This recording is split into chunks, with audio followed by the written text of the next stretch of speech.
Hello, I'm Matthias Anderson, and we're coming at you with our live stream again from the Author Summit 2022 at Pluralsight headquarters. I have with me today Jeremy Willden, and we're going to talk about some interesting, slightly different things today. So often we talk a lot about technology or about teaching. This does tie into both of them, but what we want to get into is finding common ground in communication. But let's start with having you introduce yourself a little bit, if you don't mind, Jeremy. Absolutely.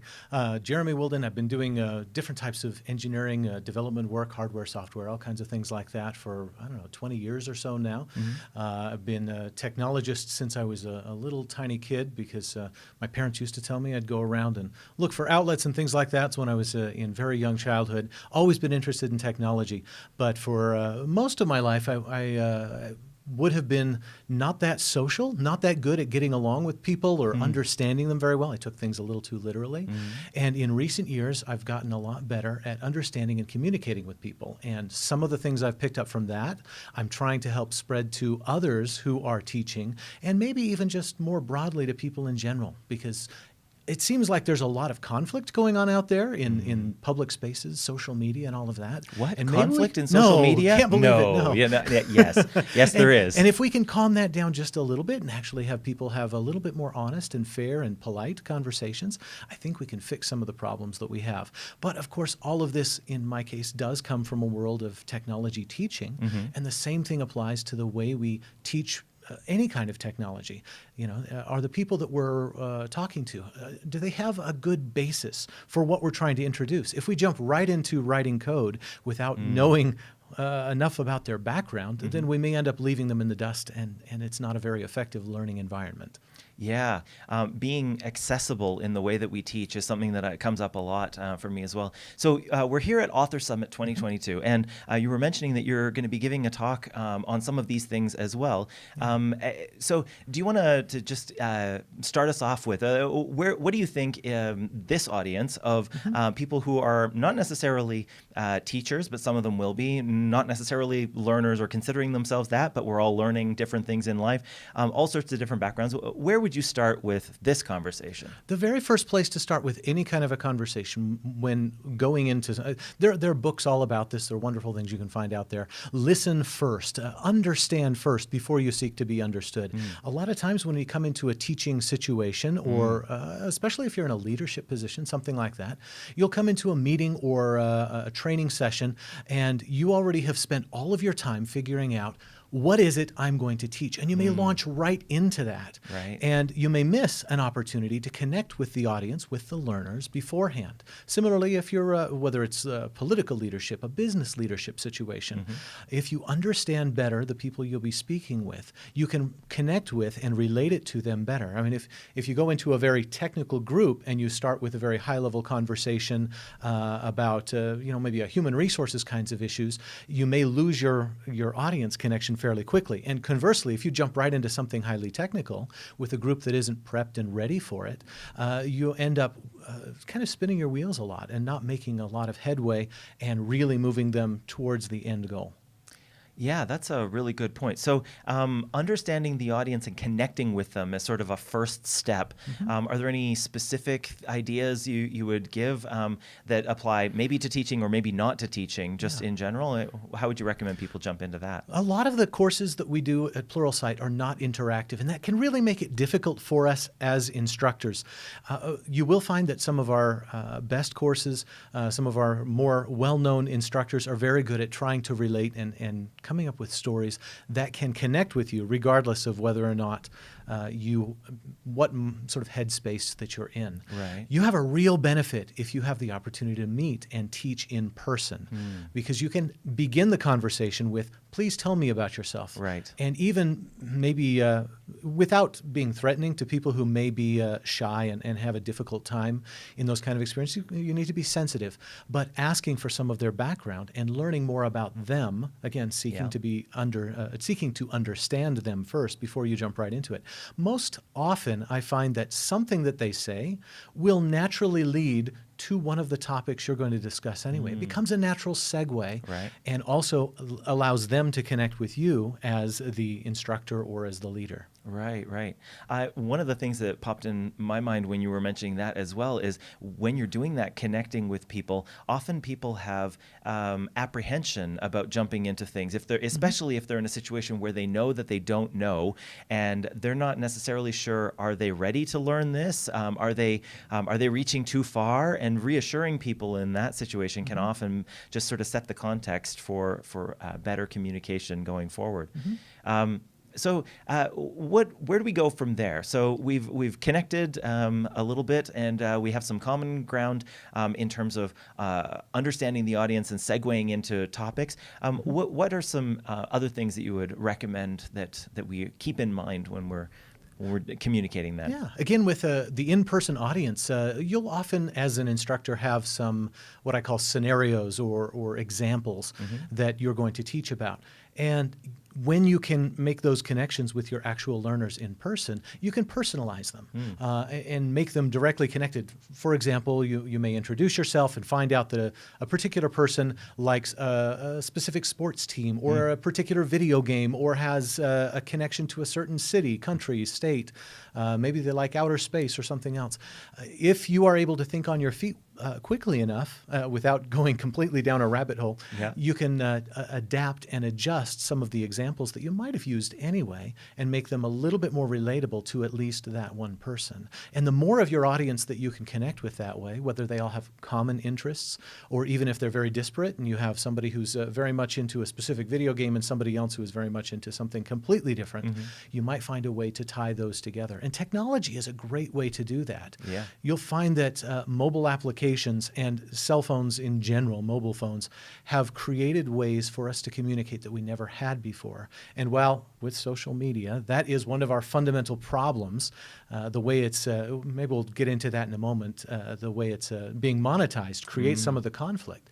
Right. But outside of that, technology is what has allowed us to connect the real world to the technological world. Imagine, if you can think back that far, before the mobile phone existed, instead of going out on the street, it would be very common for someone in New York City to go out on the street, be able to raise their arm and expect a cab to show up so that they can go across town. But people in most of the rest of the country, where taxi cabs are not that common, really wouldn't have connected with that. Right. But now with Uber and Lyft, you can go outside. In fact, you don't have to go outside until the car gets there. Right. You can press buttons on your phone, and it doesn't bring up a web page with a picture of a car, but an actual car shows up out in front of your house or place of business and can take you somewhere. So technology has connected us in a way, but it has also served to disconnect us. And maybe that is a good sort of lead-in to the way social media has served to divide us. Yeah, I remember watching the Social Dilemma documentary on Netflix with my family, and it was interesting because it brought a lot of the things that I, as someone who has experience in technology, already understood in some ways, but it presented it in a way that the rest of my family could understand and respect a lot more. So do you want to talk a little bit then about monetization for social media? Yeah, it seems like early in the social media days, most of the effort was placed on growing their user base. Okay. And it made a lot of sense. They were, of course, heavily venture funded. They may not have been interested, and they certainly weren't profitable in any measurable sense of the word. But once they reached sort of a critical mass and got enough people, then of course they had to make a pivot and go from telling their investors that we're working on something here to the point where they actually needed to turn a profit. Right. At that point, the advertising really began to ramp up. And advertising alone is great, but they realize they can make a lot more money they can charge a lot more for those ads when the ads are personalized and targeted. The more personal information they can extract, the more they can target the specific ads. And I even went to a technology conference a few years ago, and there was an advisor there who was teaching a course on how to specifically target ads within some of these social media platforms. And they went through the general steps, and they were offering as a service to help people do this. They explained how they went through and targeted ads to the point where they were able to expose one particular target person. Maybe it was a CEO of a company in a certain area, in a certain state. And yes, a few hundred other people saw the ads, but they have provided that level of targeting for an individual. So imagine what they can do with an entire group, large amounts of all of our data. Yes, they may not be picking us out because we're not CEOs of whatever companies. We're not the high value targets, but they still have those tools to try and send information, specific ads and so forth our way. Well, it seems that in time, the way those tools have been used is to further draw you into the platform. They want eyes looking at their app as much as possible because that's what drives the advertising revenue. And here's where it started to turn a little bit less positive. It seems that what the ads are driving, and even the search algorithms within the social media tools themselves are driving you to, is if you like something in particular, it tries to drive you to other things like that. And of course, associated ads that they think you would like based on your profile. And I understand that, but what that creates is when you now open that app, you begin being fed, you're drawn into this world where if you have a specific concern, you may end up with a lot of like-minded people, which is okay at some level, but sometimes that feeds on causes a growth of negative behaviors even. We've seen recent political and other violence and things actually come out of this. And I'm not just pointing a finger just at social media, but it's very clear that the algorithms used in these social media platforms are kind of feeding that. And it's difficult when we're just in this world looking at our device to step back and realize that we're talking with people, not just it's not just a message on the screen. There's a person on the other end. Yeah. So two of the things that I think you talked about there, one of them is about how the social media platforms can sometimes give us information that will lead us to stay in that social media environment because it's profitable. And not making a value judgment on what happens there, but that is just a fact of how that works. And the second one that you mentioned is also the privacy of information, of the information about us that gets used. It reminded me, I think it was recently, John Oliver did a Last Week Tonight, where he was talking about the personal information of various people and suggesting that, hey, wait a minute, you should pass laws to outlaw this type of publicly accessible information being out there and available to people. So we can only hope that as technology matures, both of those sorts of things will get addressed. Both the algorithms targeting people and then also the privacy of information. But from our perspective, what can we do? I guess is one of the questions. Where can we go in terms of our communication to make sure that we're both receiving information successfully and conveying information successfully, where successfully means that everyone in that conversation is well respected, included, and comes to a shared understanding and learns. Thank you for bringing it back that way. I felt like we're going down the technology route a little too much in that respect. And yes, those are interesting things, but really it is about connecting person to person. So that introduction, when we first got to know our learners, and again, when you're teaching in a remote video course pre-recorded, you're a little hamstrung that way. You don't have as much ability to do this. So you really have to think it out ahead of time. But you can apply a lot of the same principles. So in connecting with specific people, a lot of the diversity, equity, inclusion kinds of initiatives, and please try not to think of them as initiatives. Realize, again, these are people we're talking about. Whatever your life experience is, whatever it is that you feel like diversity represents, it's probably not quite what you think, because a lot of the people who are hopefully benefiting from some of these kinds of initiatives and plans and so forth. They're just people like the rest of us, but they've had a different life experience. So look for those life experiences. One of the ways that helps me a little bit is I will go look for images on the web of people from other countries in completely different life situations.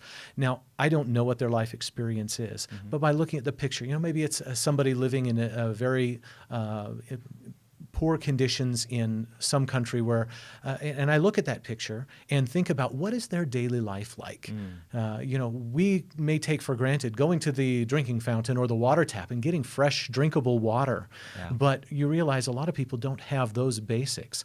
And they are still sometimes the people we're connecting with when we teach and on social media and all of that. So if you put yourself into that mindset and try to do it in an open-minded way, you can begin to understand their life experience in that things that we take for granted they don't necessarily have. So begin to start some of your examples with things that might be more globally applicable, for example. One of the things that I teach in some of my courses is Internet of Things. And for most of us here in the United States and a lot of other European countries and so on, that means we're taking something like a door lock and we're hooking it to the Internet.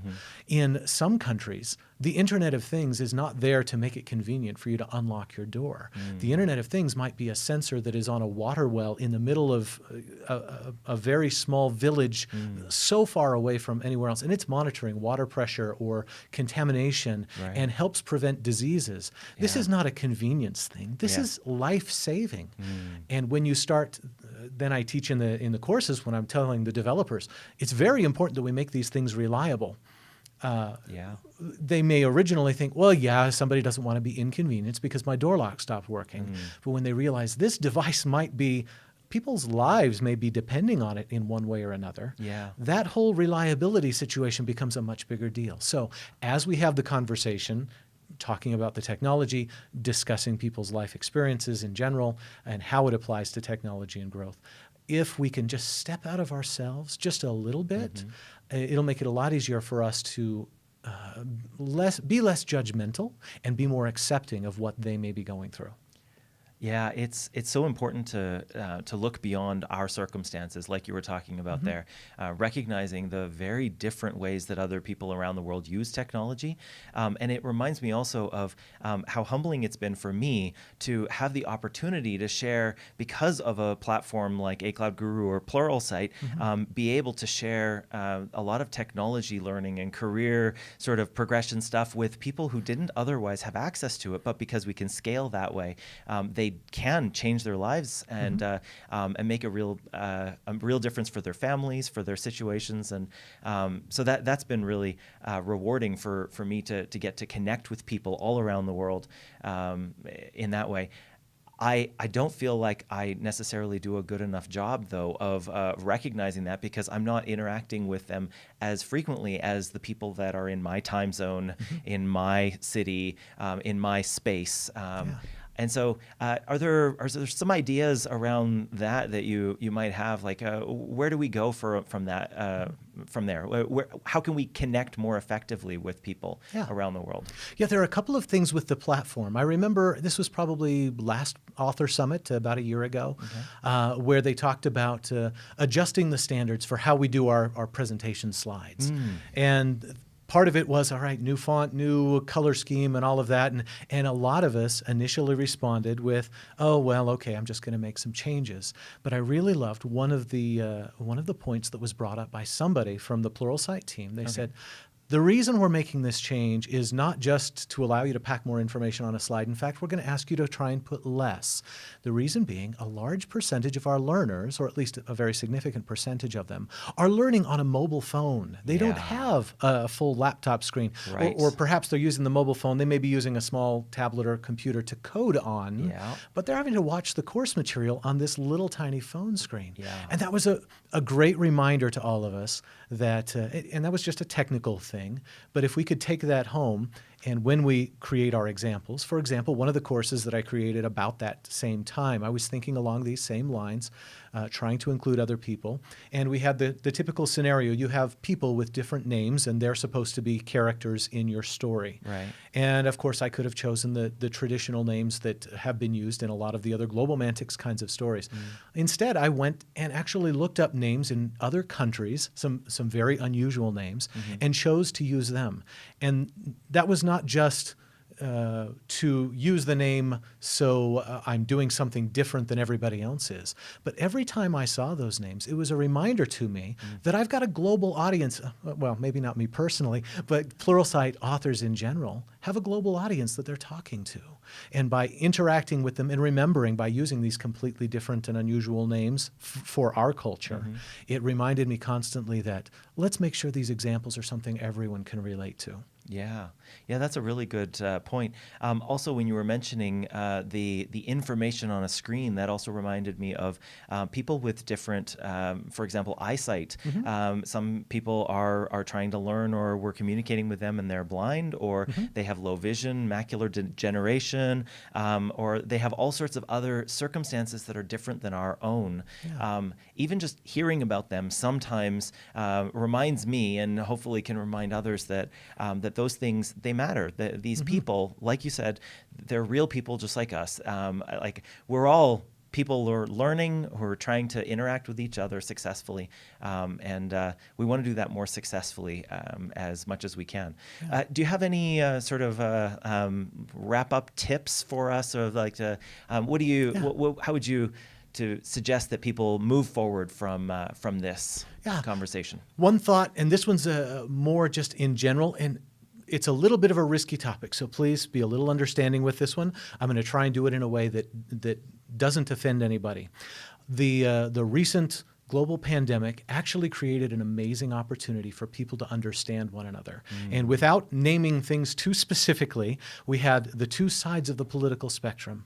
And one of them, historically, had been more interested in having government control a little more of their lives, and the other side a little less more. The amazing thing was, during the pandemic, that actually swapped. And many of the people who used to be part of a group that said, we want more government control of our lives, went the other direction, and vice versa.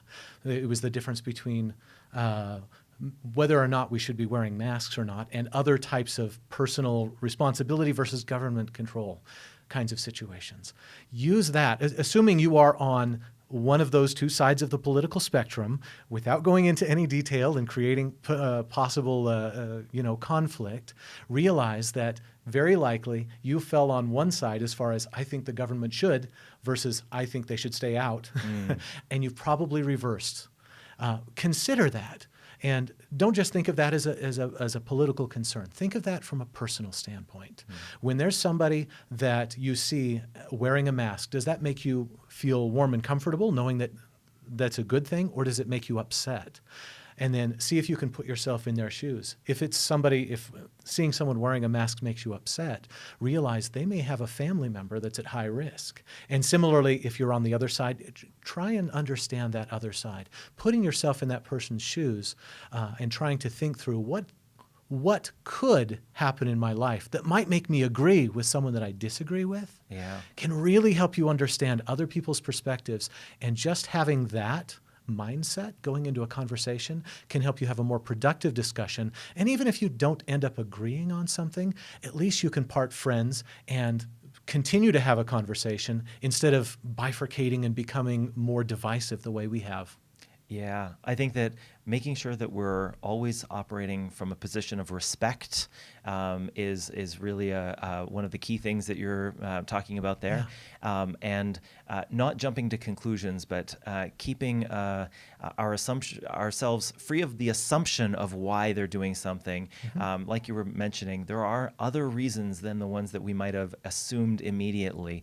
And they can definitely change the way that we look at situations when we are respectful enough of other people to assume that they might be acting in good faith, that they are also trying to interact successfully and in a good way, positive way with us.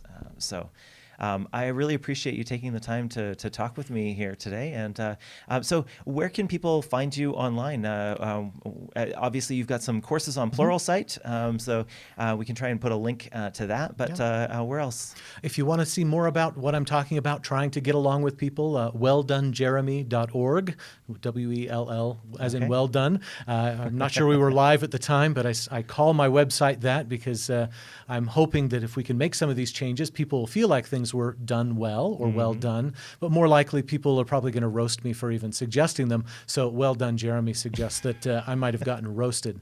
But welldonejeremy.org for some of those kind of things. And, of course, Pluralsight. I'd love to see you on some of the courses. I've only got a few, but they are hopefully some interesting and fun ones. Awesome.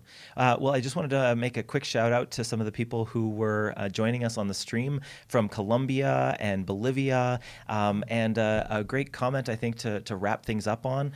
Making snap judgments on people is so much easier than understanding them.